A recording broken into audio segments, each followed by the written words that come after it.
Hello and good morning everyone. This is कृपा Pargi and welcome back to our channel कृपा B positive. तो आज हम बात करने वाले हैं बीसीजी के बारे में। बीसीजी वैक्सीन की डिस्कवरी कब हुई, इसे क्यों लगाया जाता है और कब लगाया जाता है। तो बीसीजी की फुल फॉर्म होती है बेसिलस कालमेट ग्यूरिन। ये एक ट्यूबरकुलोसिस की बीमारी होती है जिसे प्रिवेंट करने के लिए ये वैक्सीन बनाई गई है और इसे हम एट बर्थ पे लगाते हैं। बीसीजी को ट्यूबरकुलोसिस से प्रिवेंट करने के लिए लगाते हैं। अब बोलते हैं टीबी क्या होती है। तो टीबी एक बैक्टीरिया से होने वाली बीमारी है। बैक्टीरिया का नाम होता है माइकोबैक्टीरियम। जब ये माइकोबैक्टीरियम हमारी बॉडी के अंदर इंटर करता है तो उसके लक्षण आते हैं हमारी बॉडी के अंदर। धीरे धीरे जैसे ही ये अपना इन्फेक्शन बढ़ाता है तो ये हमारी बॉडी के अंदर गांठें बनाना का काम करता है, यानी कि नोड्यूल्स फॉर्म करता है। तो अगर ये नोड्यूल्स न्यूरॉन में यानी कि नर्वस सिस्टम में बनते हैं तो उस बीमारी को हम हैंसन डिजीज यानी कि लेप्रोसी के नाम से जानते हैं। और अगर ये नोड्यूल्स हमारे लंग्स के अंदर बने तो लंग्स के अंदर भी गांठें बन जाती है, तो इस बीमारी को हम टीबी यानी कि ट्यूबरकुलोसिस के नाम से जानते हैं। तो अभी तक हमें ये समझ में आ गया कि माइकोबैक्टीरियम एक बैक्टीरिया है जो कि दो बीमारियों का कारण बनता है। एक है माइकोबैक्टीरियम लेप्रोसी और एक है माइकोबैक्टीरियम ट्यूबरकुलाई। ये दो अलग अलग बीमारियाँ होती है और होती है माइकोबैक्टीरियम के कारण ही। तो अब हमें बात करनी है ट्यूबरकुलोसिस के बारे में। लेप्रोसी एक अलग डिजीज है, ट्यूबरकुलोसिस एक अलग डिजीज है। तो अब स्टार्ट करते हैं कि ट्यूबरकुलोसिस क्या होता है। ये होती एक बैक्टीरिया से है, लेकिन जब लंग्स के अंदर ये गांठें बन जाती है तो हम इसे एक्सरे से देख सकते हैं। तो अब हम बात करते हैं आगे क्या होता है। तो जब ये गॉन्स ट्यूबरकल्स लंग्स के अंदर धीरे धीरे ये गांठें जब बड़ी होती रहती है, जैसे जैसे इन्फेक्शन बढ़ता है वैसे वैसे ये गांठें भी बड़ी होगी और एक टाइम ऐसा आता है जब ये गांठें बर्स्ट हो जाती है यानी कि फूट जाती है। तो फूटने से जो इन्फेक्शन होता है लंग्स के बाहर स्प्रेड होने लगता है, जैसे कि अदर बॉडी ऑर्गन में फैलने लगता है। धीरे धीरे आसपास के ऑर्गन को कवर करता है और धीरे धीरे फुल बॉडी में स्प्रेड हो जाता है। तो जैसे कि अगर ये लंग्स से निकल के ये टीबी का इन्फेक्शन जो है इंटेस्टाइन में आ गया तो आंत की टीबी होती है, इंटेस्टाइनल टीबी होती है। हड्डियों में चले गया तो हड्डियों की टीबी होती है। ब्रेन में चला गया तो ब्रेन की टीबी होती है। तो इसी टाइप से जब ये इन्फेक्शन लंग्स से बाहर इंटर करके स्प्रेड होने लगता है तो उस बीमारी को हम कहते हैं एक्स्ट्रा पल्मोनरी ट्यूबरकुलोसिस। यानी कि लंग्स के अलावा अगर किसी भी ऑर्गन में किसी भी पार्ट के अंदर टीबी होती है तो उस टीबी को हम बोलते हैं एक्स्ट्रा पल्मोनरी ट्यूबरकुलोसिस। और जो बीसीजी का वैक्सीन है वो इसी बीमारी के लिए मोस्ट इफेक्टिव है, एक्स्ट्रा पल्मोनरी ट्यूबरकुलोसिस के लिए 80% इफेक्टिव है और पल्मोनरी ट्यूबरकुलोसिस के लिए 20%। तो आइंदा से जब हम बात करेंगे बीसीजी के बारे में तो हम ये कह सकते हैं कि BCG vaccine extra pulmonary tuberculosis के लिए बनाई गई है और इससे बचाने का हमें ये काम करती है। तो अब हम बात करते हैं कि बीसीजी वैक्सीन क्या है। तो इसकी फुल फॉर्म होती है बेसिलस कालमेट ग्यूरिन। कालमेट और ग्यूरिन दो साइंटिस्ट हैं जिन्होंने बीसीजी की खोज की थी। इन्होंने 13 साल की मेहनत के बाद एक वैक्सीन की खोज की जिसका नाम रखा गया बीसीजी। इन्हीं के नाम पे इस वैक्सीन का भी नाम रखा गया था।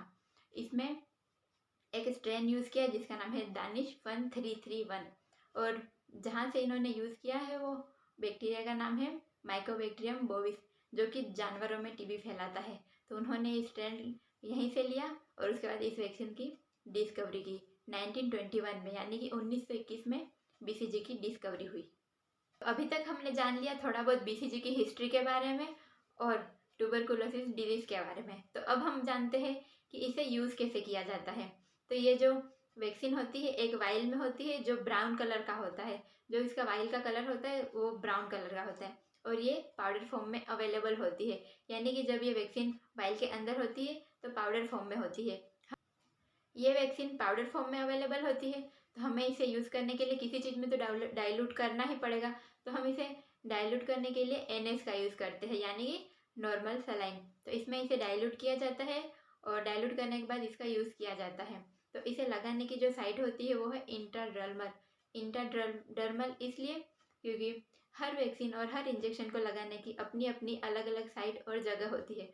उस वैक्सीन को हम उसी साइट पर लगाते हैं। तो बीसीजी की जो वैक्सीन है उसकी साइट है इंट्राडर्मल, इसे हम इंट्राडर्मल ही लगाया जाता है। और इसका जो डोज होता है वो लगाया जाता है 0.05 ml और इसे लगाया जाता है एट बर्थ, यानी कि बच्चे के पैदा होने के तुरंत बाद हम इसे लगा सकते हैं। और अब हम बात करते हैं इसे कब लगाया जाता है और कितना डोज या कितना अमाउंट लगाया जाता है। तो इसे एट बर्थ पे लगाया जाता है, यानी कि जन्म के तुरंत बाद लगाया जा सकता है, और इसकी डोज होती है 0.05 ml और इंट्राडर्मली लगाया जाता है। तो विद इन 1 मंथ यानी कि 1 महीने के अंदर अंदर आप इस वैक्सीन को लगवा लेते हैं तो इसे 0.05 ml ही लगाया जाता है। लेकिन अगर 1 महीने बाद आप लगवाते हैं, किसी भी कारणवश 1 महीने पहले आप इसे नहीं लगवा सकते हैं, तो जब इसमें बाद में लगाते हैं तो इसका अमाउंट बढ़ा दिया जाता है, तो जो कि 0.1 ml लगाया जाता है। इसे डाइल्यूट करने के विद इन 4 आवर्स के अंदर हमें यूज़ करना होता है, क्योंकि 4 घंटे के बाद ये वैक्सीन ख़राब हो जाती है। और इसका इफ़ेक्टिवनेस जब हम बड़े हो जाते हैं तब 20 साल तक रहता है। उसके बाद धीरे धीरे ये अपनी एफिशिएंसी खो देती है, लेने यानी कि इसका इफेक्टिव थोड़ा कम हो जाता है। तो आई होप आपको अभी तक समझ में आ गया होगा कि BCG वैक्सीन क्या है और इसे कब लगाया जाता है और क्यों लगाया जाता है। और एक और बात, इसे लगाने के लिए जिस सिरिंज का यूज़ होता है उस सिरिंज का नाम है ओमेगा सिरिंज।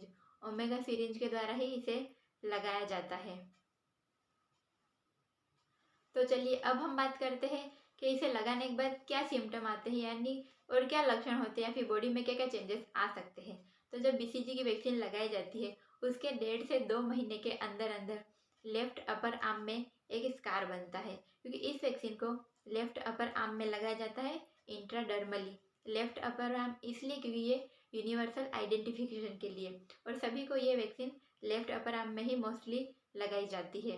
तो जब ये लगाते हैं तो 2 महीने के अंदर अंदर इसमें एक स्कार का फॉर्मेशन होता है, और वैक्सीन की साइड पे एक पेपुल्स बन जाता है जिसमें थोड़ा सा पानी भी भर जाता है, क्योंकि स्कार बनने के लिए होता है।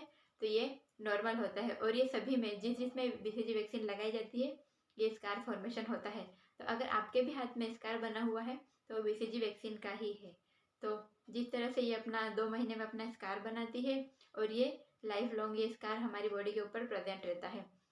तो आई होप आपको इस वीडियो में समझ में आ गया हो कि BCG वैक्सीन क्या होती है और इसे क्यों लगाया जाता है। तो अगर आपको ये वीडियो पसंद आई हो, लाइक करो, शेयर करो और चैनल को सब्सक्राइब करो। मिलते हैं न्यू वीडियो में न्यू टॉपिक के साथ।